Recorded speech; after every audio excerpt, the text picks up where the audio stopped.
Buenas, ¿qué tal gente? Hoy vamos a arrancar la clase 11, vamos a tocar el tema de descripción y clasificación de regiones. ¿Qué significa esto? Bueno, hasta ahora lo que hemos hecho en las clases pasadas es encontrar las regiones binarizadas, o sea, un conjunto de píxeles conectados que representan pertenecer a una clase o, o al frente, por ejemplo, a cosas en movimiento. Bueno, lo que vamos a ver hoy es encontrar los contornos de esas regiones binarizadas, hacerle una descripción, ¿sí?, cuantitativa, que ahora vamos a ver cómo se hace, y después vamos a usar eso para saber cómo clasificar las regiones, ¿sí? Eso es lo que vamos a ver hoy. Arranquemos. ¿Qué son los contornos? Bueno, contornos es la cadena o la lista de coordenadas de los píxeles que representan estar en el límite, en el borde, en la frontera de una región. Entonces pensemos en el caso que estoy mostrando acá. Tenemos un objeto sobre un fondo rojo, uso el índice de rojo, parecido al índice de verde que hicimos con la imagen de Matrix, o sea, exactamente el mismo mecanismo, pero para segmentar rojo, y como se muestra acá, umbralizo. Entonces, estas primeras tres líneas de código son levantar la imagen, calcular el índice de rojo, dos veces el rojo menos el verde menos el azul, y calculo una umbralizada, o sea, el red excess index, le pongo un umbral en 200 que está puesto a ojo, y eso es mi imagen umbralizada, que es lo que se ve acá. Esta es la imagen thresholded, no sé. Bueno, entonces hasta acá sabemos llegar. Esto es todo lo que venimos viendo en las clases pasadas. Bien, tema de hoy entonces, esto.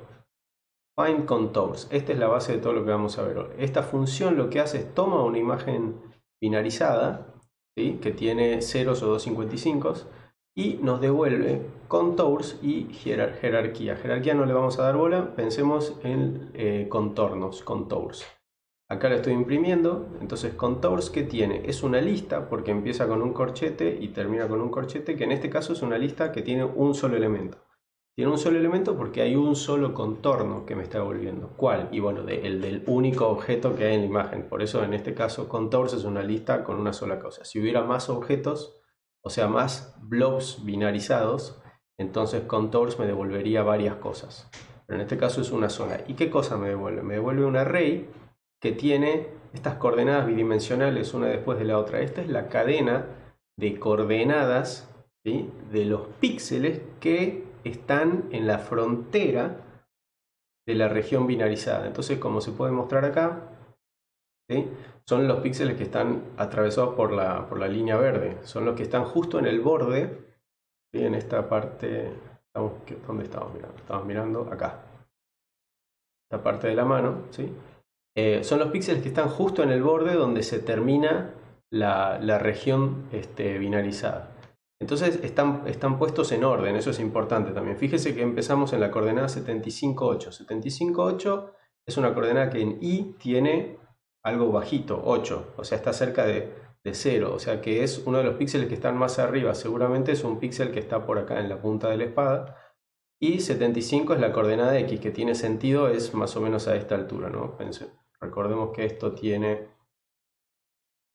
U para allá y B para allá. Bueno, perdón, acabo de dije X, Y ahora estoy escribiendo B, pero bueno, B para allá. Entonces, 75,8 es la coordenada del primer píxel que está en la frontera, ¿sí? Por default empieza el contorno siempre lo más arriba posible.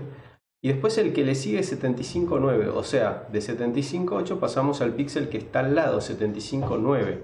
Está en la misma coordenada X, pero está un píxel más abajo, ¿sí? Por eso pasó de 8 a 9. El tercer píxel del contorno está en 74,10, o sea, está de 75 pasó a 74, o sea que de la coordenada X, ¿qué hizo? Se volvió para la izquierda, ¿sí? Y además la coordenada Y bajó, o sea que empezamos en un píxel, después fuimos al de al lado, uno de los adyacentes, y después fuimos uno que está en diagonal, ¿sí? Por eso cambio en X, cambio en Y, y a un píxel de distancia, entonces fuimos a la diagonal. Y así se fue construyendo, bueno, acá están los puntitos suspensivos de toda la cadena de píxeles que da la vuelta, toda la silueta, ¿sí?, del objeto. Y así da toda la vuelta y vuelve a una coordenada que está bastante cerca de la coordenada inicial, porque el contorno se supone que es algo cerrado. Entonces ahí termina en 88, que tiene las mismas coordenadas V, y está a 5 píxeles de distancia en la coordenada X. O sea que terminó del punto donde empezó acá, dio toda la vuelta y terminó justo al ladito, a 5 píxeles de distancia, y ahí se debería cerrar el contorno. Entonces esto es el contorno, es esta lista de coordenadas bidimensionales. Bueno, una cosa bastante útil es mostrarlo, entonces para eso tengo Draw Contours, ¿sí? La función de OpenCV que yo le paso una imagen y me la pisa a la imagen dibujándome todos los contornos que haya en la lista Contours. Acuérdense que en este caso tenemos uno, pero Contours es una lista. Y le tengo que indicar el color con que quiero que me lo dibuje y el grosor de la línea, en este caso 3. Bueno, pero esperen, charlemos un poquito qué son esos otros parámetros que le pasé, ¿sí? A Find Contours yo le tuve que pasar no solo la imagen binarizada, sino también una cosa que se llama Mode y Method. ¿Qué son Mode? Mode hace referencia al Retrieval Mode, o sea, al modo en que se extrae el contorno. Veamos estas dos opciones. Hay un par más de opciones, pero estas son las dos que me interesa que sepan ustedes. La primera es la que yo usé recién, que es Retrieve External. Dice, devuelve solo los contornos exteriores, ¿sí? Y la otra, que es devolver tree, o sea, árbol, devuelve todos los contornos y reconstruye una jerarquía de los contornos anidados. ¿Por qué? Porque a veces los contornos están uno dentro de otro, los objetos pueden tener agujeros. Entonces piensen que yo tengo este objeto y que tengo, no sé, un agujero acá del objeto, entonces está todo blanco, perdón, todo esto que estoy pintando representa al objeto. Acá puedo tener otro agujero, por ejemplo. ¿Sí? Y es más, acá adentro podría tener otro mini objeto. Entonces la cosa se complica, uno empieza a tener que pensar en los contornos anidados, uno adentro de otro y todas esas cosas. Yo no quiero que nos compliquemos demasiado la vida y no quiero tener que pensar qué pasa con, bueno, tengo un contorno que es el contorno más exterior de todos, que es este que estoy marcando acá. Este contorno, pero además tengo otro contorno que es interior, después otro contorno que es interior también al primero, y después otro que es interior al que es interior del más exterior. Entonces todo ese lío yo no quiero que le prestemos mucha atención. Sepan que existe la posibilidad de devolver de manera ordenada la jerarquía de cómo están anidados los contornos, pero para lo que vamos a ver en esta materia ya nos alcanza con ver esta opción, que cuando hay un objeto y tiene agujeros adentro, nos olvidamos de todo lo que tiene adentro, ¿sí? No le vamos a prestar atención por ahora, ¿sí? No quiero lidiar con esa complejidad y solo vamos a trabajar con el contorno externo. Bien, eso con respecto a modo de extracción. Ahora método quiere decir lo siguiente. Quiere decir cómo se comprime esa lista de la cadenita de píxeles, ¿no? O sea, piensen en el caso de este cuadrado. Este cuadrado tiene un contorno que está marcado por lo que está acá en azul, o sea, todos los píxeles uno al lado del otro, hasta llegar a la esquina. O después todos los que van para abajo, todos estos píxeles son parte del contorno, llega hasta la esquina. Y de nuevo, hacia la izquierda, todos estos píxeles y así hasta que volvemos. Entonces, técnicamente hablando, la cadena de coordenadas que representa el contorno son todos estos. Sí, eso está bien. Pero ¿es necesario listar todo lo que está en una línea recta? Entonces, Chain Approximate Simple lo que hace es, cuando hay píxeles del contorno que están uno detrás de otro en una misma línea recta, puede ser en horizontal, en vertical o también en diagonal, si están todos exactamente alineados perfecto, lo único que hace es te da los puntos de los extremos.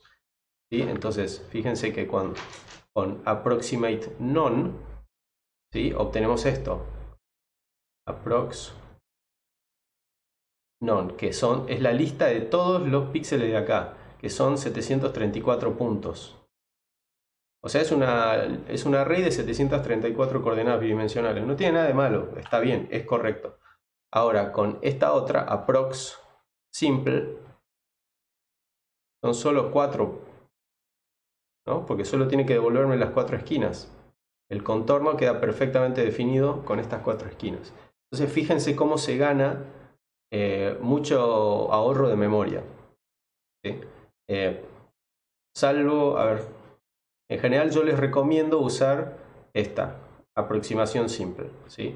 Entonces, la configuración que solemos usar como por default que yo les sugiero es usar retrieve external, ¿sí? Para no quedarnos con los huecos de adentro, solo vamos a tomar el exterior de los objetos y después vamos a hacer una aproximación tipo simple, ¿sí? Para no levantar una cadena larguísima.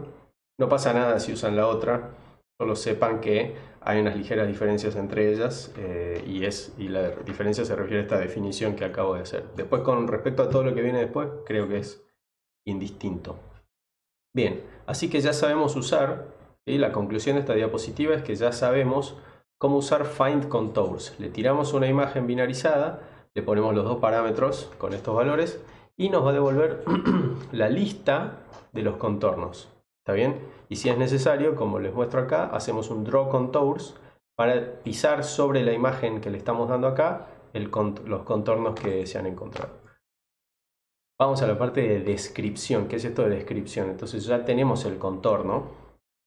Como en el caso del muñequito que les mostraba recién, Contours es una lista de un solo elemento. Voy a agarrar el único contorno que hay acá. Entonces este es el contorno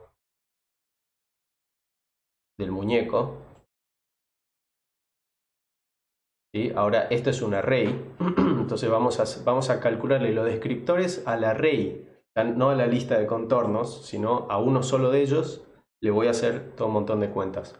¿Qué cuentas puedo sacar? Primero que nada, el área que está adentro, ¿sí? De ese contorno.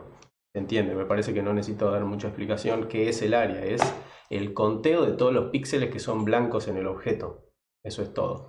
Acá necesito hacer una aclaración. Vieron que dije el tema de los contornos externos y que hay objetos que pueden tener huecos, ¿no?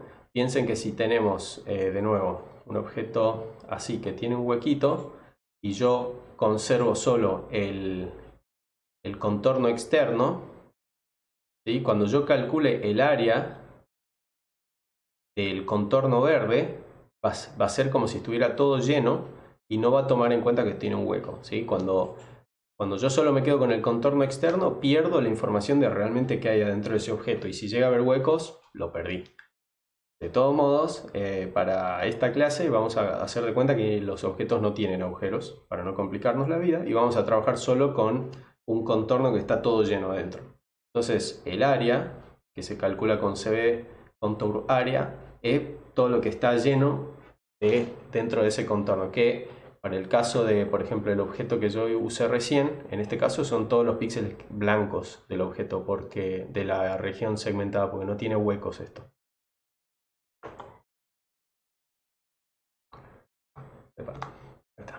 Bueno, así que área, se entiende perfectamente, es la cantidad de píxeles, listo. Perímetro, me parece que no necesito explicarlo tampoco, es simplemente la longitud, ¿sí? De toda esa traza que da toda la vuelta al objeto. Se calcula con la función cb.arcLength, ¿sí? Perímetro es ese conteo de píxeles, también se mide en cantidad de píxeles, no es lo mismo que la longitud del array. El array CNT, que tiene la lista de todas las coordenadas, uno puede contar cuántos píxeles, perdón, cuántas coordenadas hay en ese array, pero piensen en el caso de aproximación simple, ¿no? La lista, el array con las coordenadas de los contornos es solo 4, tiene solo 4 cositas, mientras que el perímetro real de este rectángulo es, bueno, 2 veces la base más 2 veces la altura, que no sé cuánto será en este caso, pero no es lo mismo la longitud del array contorno que el contorno real. ¿Por qué? Porque hicimos una aproximación simple. Entonces, si tenemos muchos píxeles alineados en una recta y no tomo en cuenta todos los que están en el medio, entonces todos esos no forman parte de la lista y no es lo mismo. Así que bueno, la forma correcta de calcular el perímetro es con arcLength y que me devuelve de nuevo un entero, al igual que área, medido en píxeles. Bien, empezamos con algo un poquito más interesante. Bounding Rect. ¿Eso qué es? Es el rectángulo que está marcado acá en verde, ¿sí? Que representa una cajita, o también lo que yo suelo... lo que se llama un bounding box, ¿sí? O sea, un rectángulo que está derechito, ¿sí? Los lados están verticales y la base y la tapa están bien horizontales, o sea, alineados con los ejes, y que es el más chico posible que encierra al objeto. Este bounding rect, ¿sí? Se calcula de nuevo con la lista de coordenadas del contorno y me devuelve 4 cosas. X, Y, ancho, alto. ¿Sí? Creo que no es muy difícil entender qué significa todo eso. X, Y es la coordenada, X, Y es esta coordenada de la esquinita de acá, del bounding rect o del bounding box, ¿sí? Mientras que ancho, alto, obviamente se hace referencia a WH, ¿no? Esto es W y esto es H. Entonces ahí tenemos parámetros que tienen que ver con esa región. Ya estoy sabiendo cosas como por ejemplo dónde puedo darle una ubicación en la imagen, dónde está. Y también tengo unos parámetros que me describen de manera muy grosera la geometría. Me dicen qué tan alto o ancho es. Bien, es algo. Pasemos a lo siguiente. Min area rect, o sea, rectángulo de mínima área. Ahora el rectángulo ya no es un bounding rect o straight bounding rectangle, sino es un rectángulo que yo puedo permitir rotarlo, ¿sí? Es el que está en rojo ahí al lado. Es este que se marcó acá inclinado. Este rectángulo tiene un área más chica que el bounding box, ¿sí? Pero está rotado. Entonces cuando yo calculo cb.minAreaRect sobre el contorno, me va a devolver esta tupla que se llama rect. Acá arriba puse qué es lo que hay dentro de esa tupla. ¿Qué es lo que hay dentro de esa tupla? Primero, un par XY que me da la posición. Entonces también tengo un XY, ¿sí? Que sería, por ejemplo, esta esquinita del rectángulo girado. En algún lugar tengo que poner una referencia, decir, bueno, dónde empiezo a construir el rectángulo. Después, ancho y alto, ¿sí? Otra vez, ancho, W y H, W y H, o sea, alto y ancho del rectángulo girado. Y acá está justamente el parámetro que faltaba, ángulo de rotación. O sea, el ángulo en el que tengo que rotar el rectángulo para construirlo exactamente como está dibujado acá. ¿Sí? Es más que... No sé respecto a qué se mide. Vamos a suponer que es... Sí. Ángulo. Sí.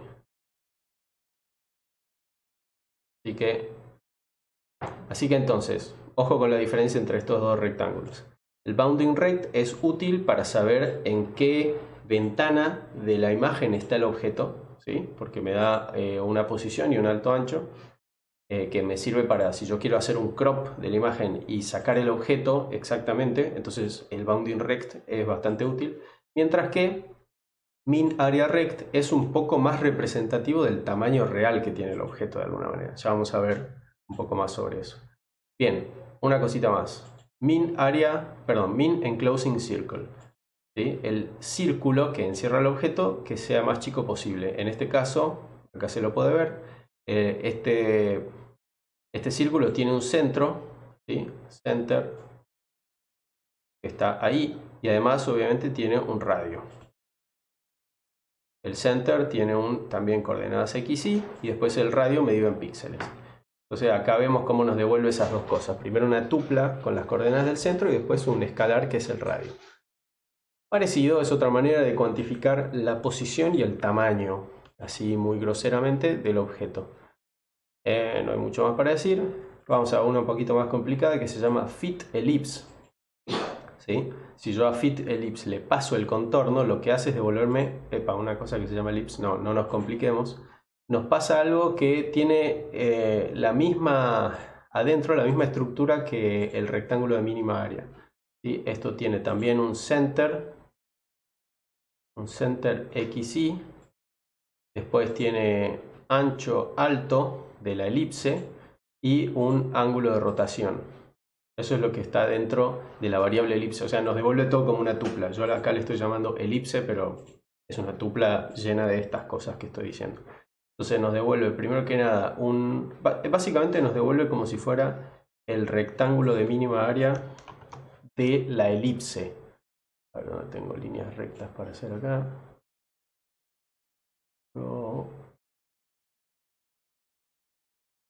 A ver, es como si nos devolviera.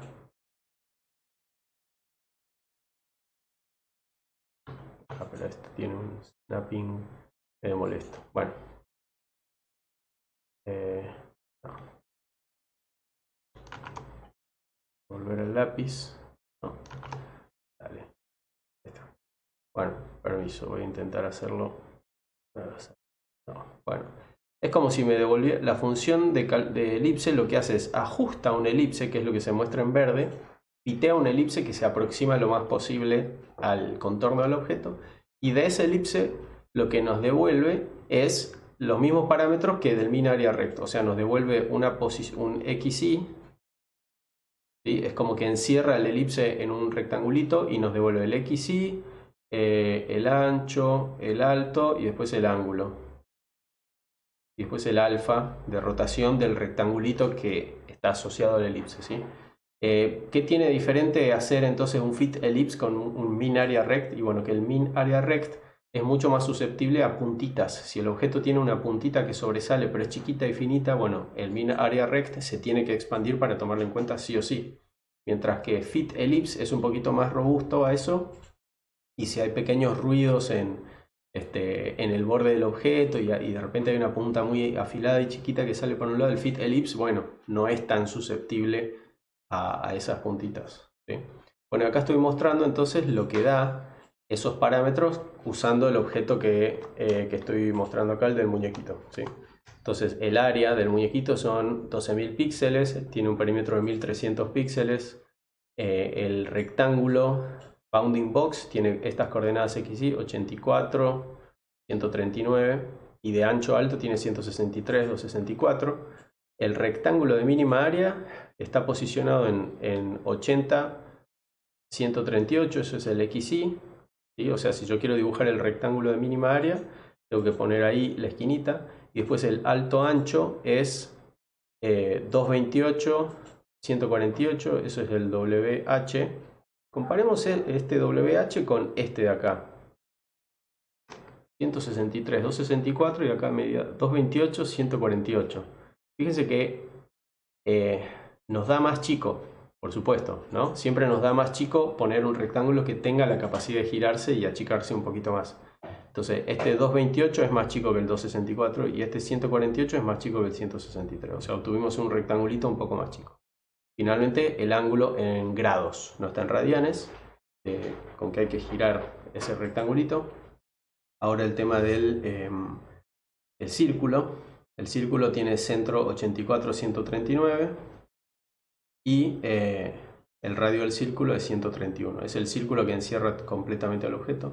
Finalmente la elipse, que se fitea mejor alrededor del objeto, podría haberlo dibujado. Seguro daba algo medio feo, porque obviamente el objeto no se parece en... sí, podría ser fiteado por una elipse. Me quedé corto, podría haberlo dibujado para mostrarlo. Y bueno, esa elipse entonces tiene unas coordenadas de posicionamiento 99, 113 y tiene ancho y alto 128, 242, ¿sí? Que si se fijan, además es un poco más chico que el rectángulo de mínima área, ¿no? Este 242 es más chico que... Perdón, no, es más grande. Chan, chan. Ahora estoy confundido. Pero bueno, este 148 es mucho más grande que el 128 de...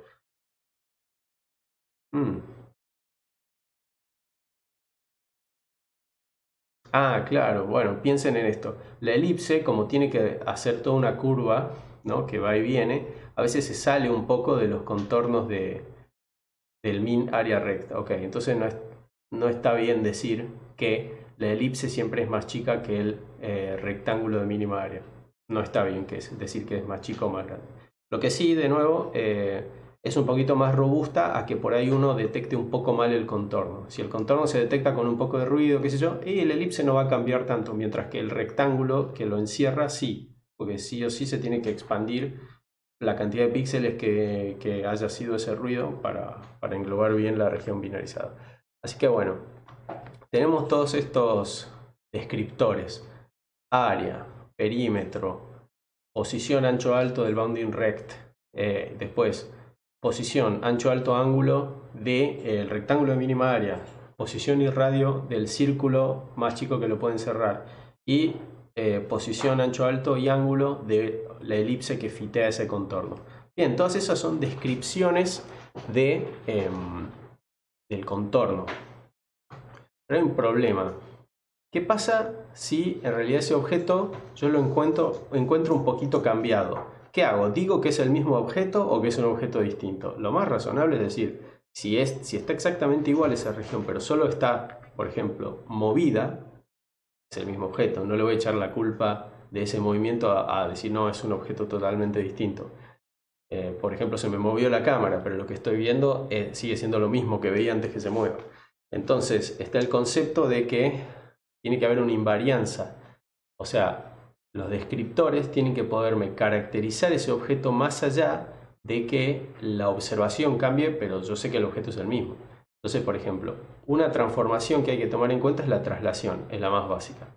Y si yo tengo un objeto detectado acá con su imagen binarizada, todo, y se mueve en la imagen, yo debería poder ponerle una cuantificación descriptiva que se mantenga igual, como para decir, che, el número este que te estoy poniendo para describirte no tiene que cambiar con el hecho que te hayas movido, porque si no, no es una buena descripción.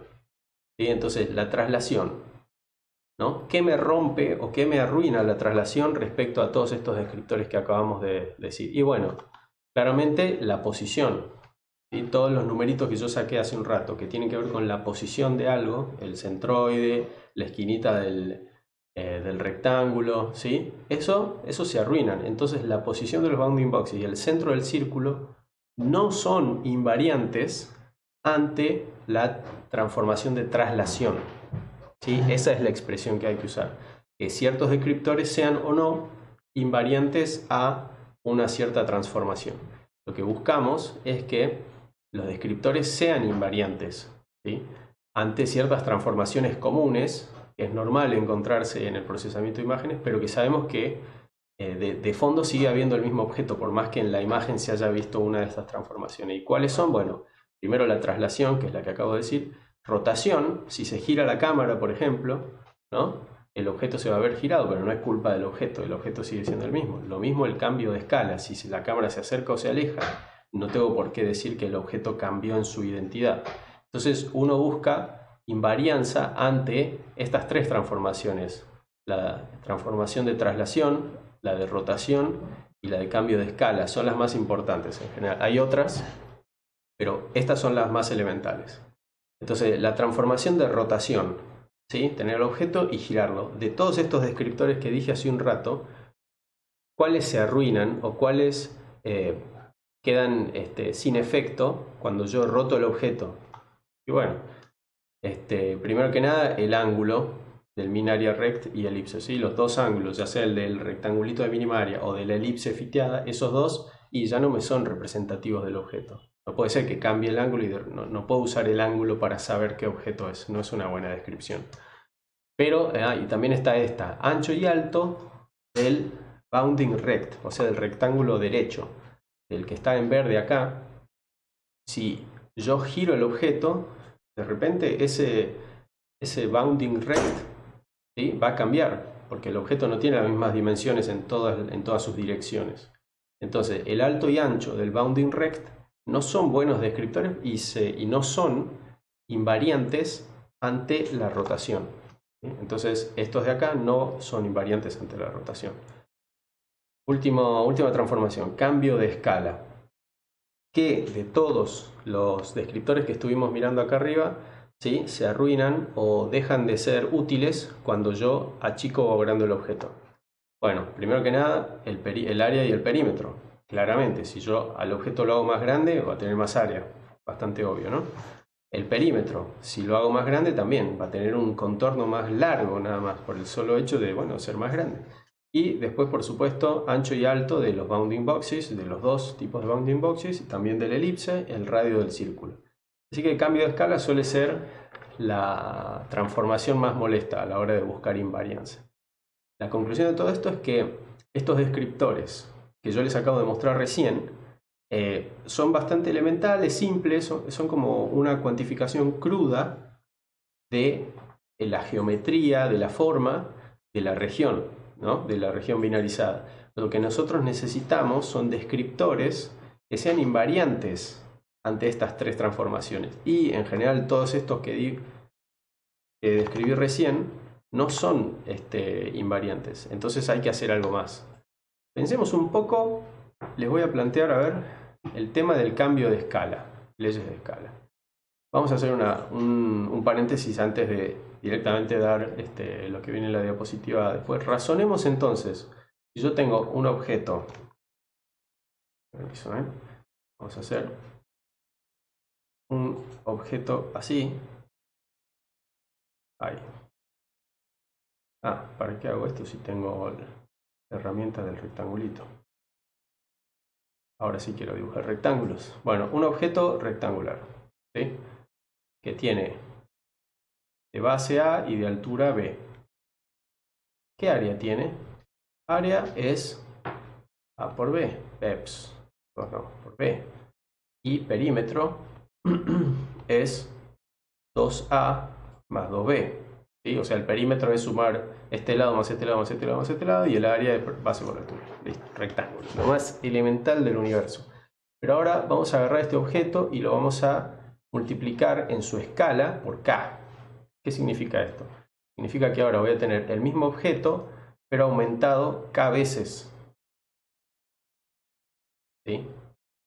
Esto quiere decir que la base ahora es K por A y la altura es K por B. ¿Cuál es el área nueva? El área prima. El área prima, bueno, va a ser K por B por K por A. Y el perímetro nuevo va a ser 2 veces K por A más 2 veces K por B. Se puede ver fácilmente que esto es K cuadrado por el área original, el área anterior, antes de hacer el escaleo, ¿sí? Y esto es K por el perímetro antes de hacer el escaleo. Entonces hay una conclusión que uno puede sacar acá, que el área y el perímetro cambian con la escala. Si uno factoriza las dimensiones del objeto, tanto en la vertical como en la horizontal, ¿no? Si uno hace ese cambio, entonces la conclusión de todo esto, voy a acomodar un poquito esto, permiso, ponerlo por acá.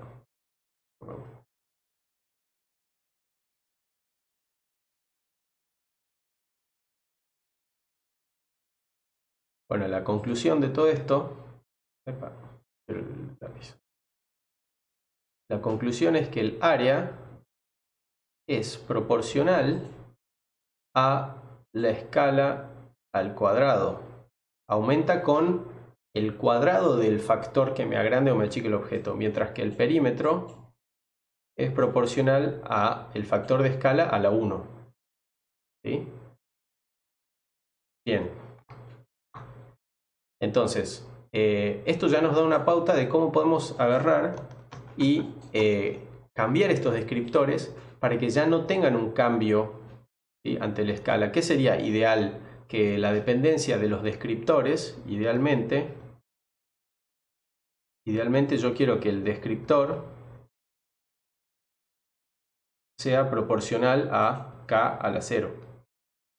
O sea que no importa el factor de escala que uno ponga, que sea grande o sea chique, el descriptor se esté, entre comillas, multiplicando por 1 cada vez que... O sea que no cambie, ¿sí? Esto es lo que idealmente yo querría.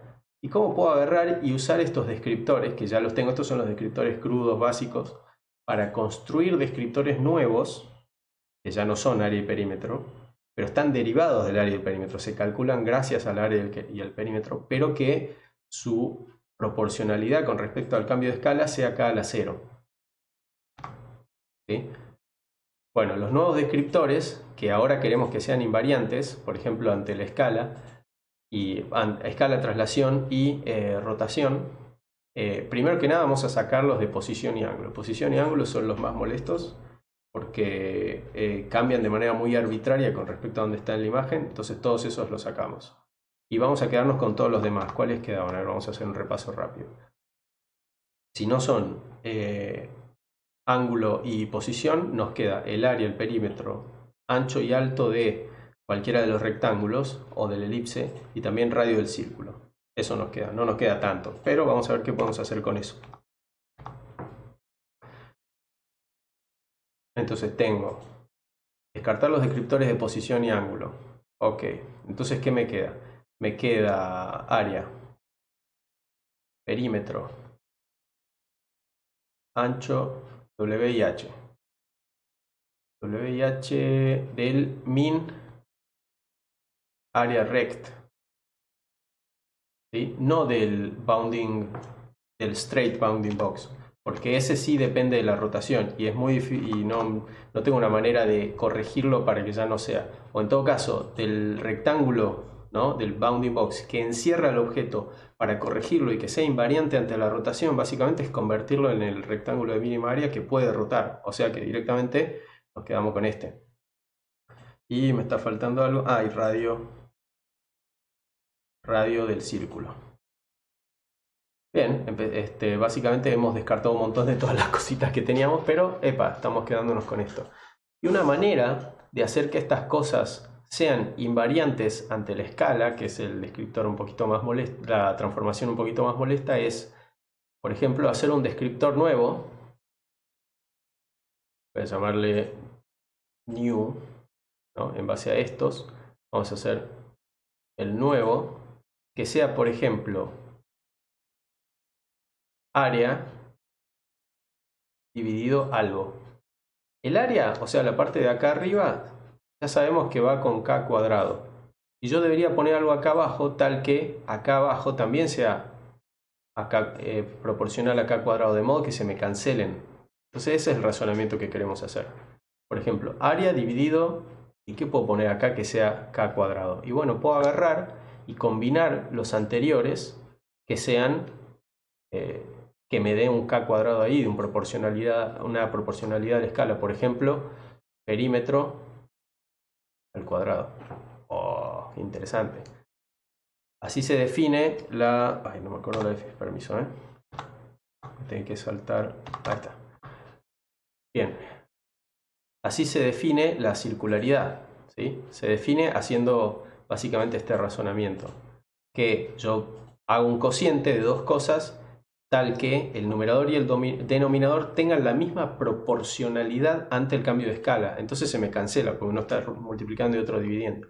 Entonces tengo la circularidad. Circularidad es... Dije área sobre perímetro, ya me olvidé. Ah, sí, perdón. Es área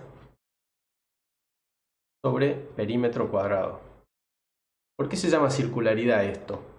Porque ¿qué figura geométrica tiene la mejor proporción con respecto a esta? ¿Qué figura tiene la mayor área posible para un dado perímetro? Bueno, ya sabemos, es el círculo, ¿sí? Si, entonces, en el círculo, área es pi por el radio al cuadrado del círculo y el perímetro es 2pi por radio. Entonces el cociente que yo estoy diciendo, a sobre p al cuadrado, es ¿cuánto? Pi por r al cuadrado dividido 2πr todo al cuadrado. Bueno, el radio se me va. Y eso es lo que yo quería, que se me cancele todo lo que dependa del tamaño. Y ahí está, ahí se me está yendo la proporcionalidad con la escala, porque de la formulita de cosas que representan el círculo, ¿quién de ellas indica el tamaño del círculo? El radio. Entonces está bien, acá estoy inventando un cociente de dos cosas. Las dos cosas las conozco, el cociente ahora es algo nuevo. Pero ahora, haciendo esta división, se me va el radio, ya no me molesta. Perfecto, me encanta. Solo me queda entonces ahora este pi, acá hay un pi cuadrado, entonces me queda 1 sobre 4pi. ¿Sí? Entonces, la circularidad se define como área sobre perímetro cuadrado, pero para que esto no nos quede así, le ponen multiplicando acá una constante 4pi. Entonces, la circularidad del círculo, ¿no? De la figura geométrica círculo, es 1. Y, perdón, área sobre pi cuadrado, sobre perímetro cuadrado, si le pongo el 4pi acá adelante, acá tengo un 4pi que multiplica, Entonces acá se me termina yendo todo con todo y me queda un 1. Entonces la circularidad de un disco es 1. ¿Sí? La circularidad está en el intervalo 0 a 1. 1 es el círculo perfecto. O sea, solo los círculos tienen este parámetro, este descriptor en 1 exacto y nada puede tenerlo más grande. Y en 0 está algo que está totalmente alejado de un círculo. ¿Sí? No sé cómo describirlo. Menos.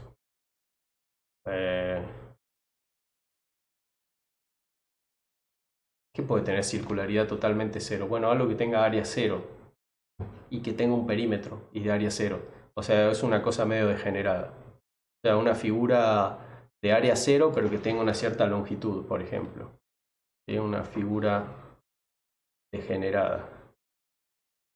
Y bueno, y en los grises intermedios, ¿no? Dentro del intervalo 0,1 va a caer cualquier otra figura. Ninguna en general va a tener una circularidad de 1 perfecto y tampoco ninguna va a tener un área 0. Entonces en general van a caer siempre van a caer en el intervalo 0,1. Mientras más cercano a 1 es que es más parecido a un círculo, mientras más cercano a 0 es que es más distinto a un círculo y se acerca más a una cosa degenerada. Bueno, entonces por un lado tenemos la circularidad. Otra muy común, ¿sí?, es hacer W sobre H, ancho sobre alto. ¿Sí? Esto es proporcional a K sobre K, ¿no? O sea, la escala dividido la escala, porque W y H aumentan, como tiene el ejemplito, son básicamente A y B, ¿no? A y B. La altura y la base aumentan en K por la altura y base original y cuando yo los divido entre sí se me va ese factor y esto se llama aspect ratio. Aspect ratio. ¿Sí? Ese es otro descriptor. Entonces, moraleja de todo esto, estamos haciendo todas unas cuentitas raras y definiendo unos descriptores nuevos. ¿Para qué? Para que sean invariantes ante cambio de escala. La circularidad y el aspect ratio son los más fáciles de entender. Bien, está bien. Ahora volvamos un poquito para atrás. Voy a describir otros descriptores que irían dentro del conjunto de estos, de los descriptores crudos, de los más simples. Bueno, voy a agregar un par más que no los dije antes para no complicar demasiado la exposición, pero vamos de nuevo a descriptores básicos. Primero que nada, el tema momentos, ¿sí? Se acordarán de física que uno puede calcular momentos de inercia. Bueno, ahora podemos hacer lo que vendría a ser el momento de inercia de una imagen, que no es más que esta cuenta que tenemos acá. Ahora están los momentos de inercia de orden IJ. ¿Sí? Entonces, X, Y son las coordenadas en la imagen y esta I mayúscula es el valor de la imagen. En este caso, como es binarizado, es 0 o 1. ¿Sí? Esta I de acá. Básicamente me dice true o false si en la posición XY el píxel pertenece o no a la región binarizada, porque estamos trabajando con imágenes, con regiones binarias. Entonces lo que estoy haciendo es calculando este momento de inercia. Si Y y J son 0, por ejemplo, entonces X a la 0, Y a la 0, acá tengo 1 por 1. Y hacer toda esta suma que corresponde. Y bueno, voy a estar sumando unos o ceros si están o no en el objeto. Entonces M00 es el área.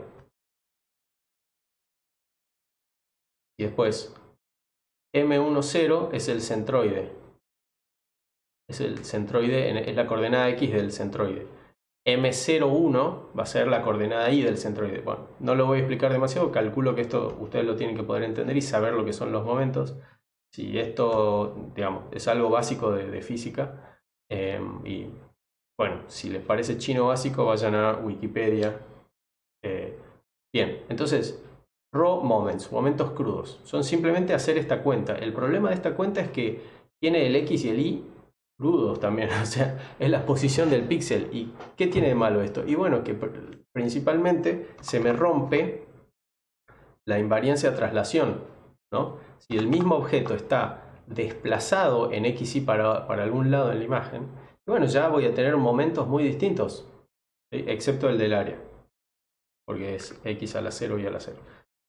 Entonces aparecen los momentos centrales, que se calculan exactamente igual, solo que a la x y a la y le restan el centroide, el promedio, el centro de masa. Y entonces x menos la coordenada x del centro de masa, y menos la coordenada y del centro de masa, y la misma cuenta de recién. ¿Sí? Acá no sé por qué cambió la notación de i a f, pero representa lo mismo. Básicamente es la masa del píxel. Si el píxel corresponde o no a la imagen binaria. Ahora, como yo acá resté el centro de masa del objeto, entonces esto, que se llama momento central justamente, ahora es invariante a traslación. ¿Sí? Ahora le sumó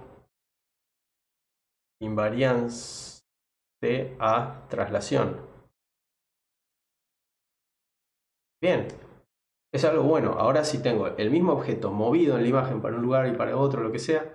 Ahora, estos mu de acá, mu1, 1, mu2, 0, todos estos, no dependen de en qué lugar de la imagen esté el objeto, dan todos el mismo valor.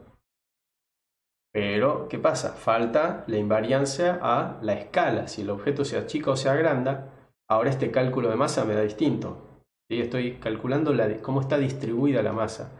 ¿Sí? Es como hacer una especie de serie de Taylor, si se quiere, calcular con una descripción de diferentes órdenes la distribución de la masa. ¿Sí? Y ahora, usando los momentos crudos, los raw, les voy a compensar un cierto corrector que depende de la posición. ¿Para qué? Para que el resultado en el mu ya no dependa de la posición. ¿Sí? La demostración de esta cuenta no me interesa hacerla. Solo sepan que los momentos centrales, que son estos mu de acá, ya son invariantes ante la traslación. ¿Por qué? Porque agarraron los momentos crudos y se le hicieron las correspondientes compensaciones. ¿Sí? Bien, es bueno, es bastante útil ser invariante de traslación, pero nos falta el tema del cambio de tamaño, ¿no? Porque de nuevo, los mu representan una distribución de la masa de esa región binaria, ¿no? Bueno, pero ahora si la región se achica o se agranda, seguro tiene algo más masa y más lejos. Entonces, hey, ya no me sirve como un buen descriptor de ese objeto. Entonces aparecen los momentos que son invariantes ante escala, que además de ser invariantes de rotación, también ahora suman invarianza a escala, como su nombre lo indica. Y se llaman eta y j, que se calculan a partir de los momentos centrales. Entonces es como que, a ver, si ya los momentos centrales tenían por construcción una invariancia a traslación, y después yo hago una combinación de ellos, entonces voy a poder servirme de esa invariancia a traslación y sumarle una invariancia más además. Entonces los eta y j son el momento mu que corresponde, solo que está normalizado por lo que vendría a ser el factor de lo que vendría a ser la masa, ¿sí?, del objeto, con un exponente adecuado, que no nos importa meternos en el detalle de dónde sale esto, pero básicamente se está normalizando por como corresponda según la masa del objeto. Entonces el eta es invariante a escala, invariante a traslación, ¿sí? Entonces, bueno, esto que se ve como algo muy complicado son descriptores que son difíciles de interpretar. O sea, si yo te digo el eta 3,0 vale 42, ¿qué significa? No sé. De interpretar subjetivamente así con los dedos y tener una intuición de qué significa es bastante más difícil. Pero lo que sí tiene de bueno es que son descriptores cuantitativos y pueden resultar útiles para comparar, por ejemplo, dos regiones y ver qué tan cerca o qué tan similares son, ¿no?, de manera bastante compacta. Bueno, dejemos de hablar de los momentos ahora, pasemos a lo que es Convex Hull. Convex Hull no es un descriptor en sí mismo, pero lo que hace es construye a partir del contorno del objeto, que en este caso es una mano, construye lo que sería un encerramiento poligonal de este perímetro tal que sea siempre convexo. ¿Sí? Entonces busca lo que dice acá, defectos de convexidad y los corrige. Ese es el concepto. Entonces, construye un polígono totalmente cerrado, pero que no tiene huecos para adentro. ¿Sí? La función que calcula el convex hull, ahora lo vemos, ¿qué estoy diciendo? Bien. Mostrar los ejemplos de lo que acabo de contar entonces, ¿no? Primero los momentos. Yo le doy el contorno, uno solo de los contornos, no la lista de todos ellos, ¿sí? Le doy ese contorno y si lo muestro, esto es el M. ¿Sí? El resultado de cb.moments es todo este diccionario. Es un diccionario donde para saber, para referirse a uno de los momentos posibles, tengo que usar este string, ¿sí? Que me dice, que me sirve para extraer el valor que corresponde a ese momento. Entonces el momento M00, que es básicamente la masa, es 12.000 píxeles. Que debería ser, lo calculamos el área hace un ratito. Ahí está, el área, por supuesto, ahí está el área. ¿Sí? El área es 11.928 píxeles y que por supuesto corresponde con el momento M00, que es la masa. Y así vienen todos los demás. Este M10, M01 son el momento de orden 1, 2, qué sé yo. Pero acuérdense que los M's, o sea, hasta acá, son los raw, los crudos, que no son invariantes ni ante traslación ni escala. Después vienen los mu, que van desde acá hasta acá, que son, ¿cómo se llamaban? Los centrales. Estos sí son invariantes ante la traslación, ¿sí? Entonces, estos son por ahí un poquito más interesantes. Y después vinieron los etas, los invariantes ante escala. Invariantes escala. Que acá le llaman nu en vez de eta, pero bueno, son básicamente los eta y j. Perdón. Eta y j. Bueno, que son todos estos últimos de acá. Acá OpenCV nos devuelve todos, ¿sí? Por si alguien quiere hacer alguna cuentita o lo que sea, por ejemplo, el centroide, el centro del objeto, Cx y Cy, las coordenadas del centro de masa son agarrar el momento 0,1, que fíjense acá la notación, ¿no? Así es como se accede a los elementos de un diccionario. Con el nombre del diccionario, que es M mayúscula, abro los corchetes, le pongo el string, que es el key o la llave para acceder al elemento, en este caso es el string M10, ¿sí? Que es este de acá. ¿Sí? Entonces escribir M corchetes, el string M10 y después cerrar el corchete, lo que me da es este número punto flotante acá. Y lo divido por el M00, que es la masa. Entonces el momento de orden 1 dividido por la masa es hacer un promedio de la posición de los píxeles, es el centro de masa. Entonces estamos calculando así el centroide en su coordenada X. Lo mismo para la coordenada Y y acá la estoy imprimiendo. 94, 125, que correspondería a, sé que esto debería ser más o menos por acá, 94, la coordenada X, y 125, perdón, la desprolijidad, es la coordenada del centro de masa. Ahí.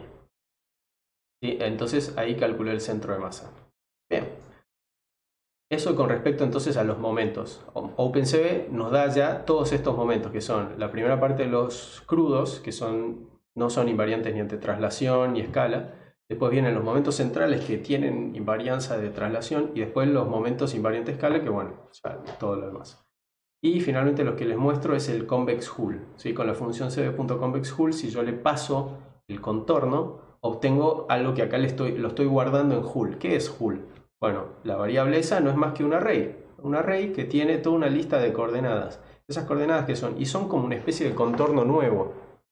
¿Qué contorno nuevo? Y bueno, el contorno que no es convexo y el contorno más chico que encierra el objeto, ¿sí? Vendría a ser esto. Esto vendría a ser el hull del objeto, ¿sí? Ahí está dibujado perfectamente. O sea, es el mismo concepto de acá. Es tomar el contorno que ya teníamos del objeto, el contorno original, pero corregirle todos estos huecos para adentro, para así hacer que sea convexo, ¿sí? Acá está indicado con flechas los lugares donde hay lo que se llama defectos de convexidad, que son lugares donde el objeto está como ahuecado, metido para adentro. ¿Sí? Entonces toda esta zona La función convex hull lo que hace es eliminarla. ¿Para qué? Para que quede el contorno lo más chico posible, pero que no es convexo, ¿sí? Encerrando el objeto. Y acá tenemos, bueno, es básicamente otro tipo de... es un contorno, también es otro contour, ¿sí? Solo que no es directamente sobre las fronteras de la región binarizada. Bueno, un array nada más, de coordenadas enteras en píxeles. Bueno, a ver, estoy tirando muchas cosas mezcladas, entonces empecemos a ordenar todas estas cosas. Descriptores que sean invariantes y que por lo tanto son interesantes y útiles a tomar en cuenta, ¿sí? Piensen en usarlos. Circularidad, ya le describí, se define como 4pi por el área del blob dividido su perímetro, y sabemos que si el objeto binario es un círculo perfecto, la circularidad tiene que dar 1. Y si es algo que se empieza a alejar de un círculo, siempre da menor a 1. ¿Sí? Y lo más chico que puede dar es 0, por supuesto, porque todo es positivo.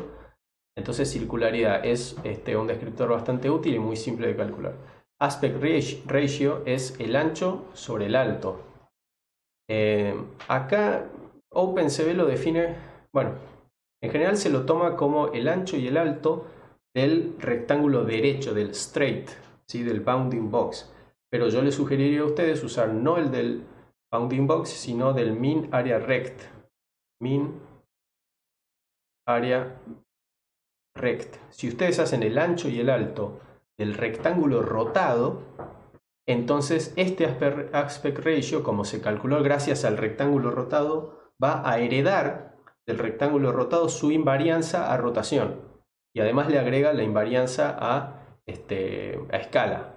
Entonces, si usan el ancho y el alto del rectángulo de mínima área, no el del bounding box, el straight, el derecho, entonces este aspect ratio va a ser invariante ante rotación, traslación y escala. Fenómeno. Extent, ¿sí?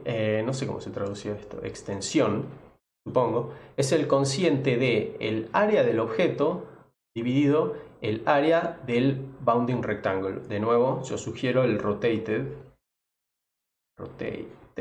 rectangle, ¿sí? Para que haya una invarianza ante rotación de este descriptor. Entonces, extensión es dividir... tan lejos que el último. Bueno, es dividir lo que es todo de blanco, ¿sí? La cantidad de píxeles de esa área dividido el ancho por el alto del rectangulito rojo. O sea que es un número que está entre 0 y 1, por supuesto. ¿Dónde estamos acá? Y me dice qué tanto se parece el objeto al rectángulo perfecto que lo encierra. Otro descriptor bastante útil, extensión.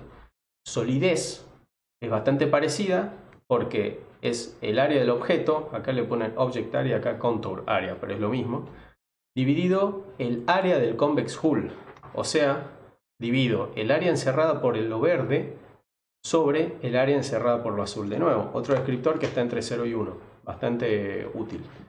Y finalmente un último descriptor que se llama convexidad. Convexidad solo chequea si el objeto es convexo o no. No hay mucho más para decir. Es la función cd.isContourConvex y simplemente devuelve true o false. Acá no hay no se hace un cálculo en el continuo con puntos flotantes, o eso no es convexo. Y como dice acá, not a big deal, pero es útil para tener en cuenta. Y finalmente, antes de... bueno, le voy a dar cierre a este tema. Momentos hue. Bueno, yo en la diapositiva anterior hice todo este razonamiento de cómo empezamos por los momentos crudos, les hacemos una compensación por la traslación y se convierten en momentos centrales que son invariantes a traslación. Ahora le hago una compensación por el área, por el tamaño del objeto y se convierten en invariantes a escala. Me falta una invarianza, la de rotación. Entonces, enter los momentos hue. Los momentos hue son invariantes a traslación, escala y rotación. O sea, a las tres transformaciones. Y se calculan a partir de los momentos que vimos hace un ratito, los eta, los momentos invariantes a escala. No me interesa interpretar estas fórmulas, lo importante es que OpenCV nos calcula estos 7 primeros momentos hue. ¿sí? Con una función simplemente que es cb.hueMoments. A esta hueMoments lo que hay que pasarle es la variable de los momentos, el diccionario. Hay que pasarle ese diccionario y nos devuelve esta lista de momentos hue. ¿Sí? Entonces, de todos los momentos que vimos, ¿sí?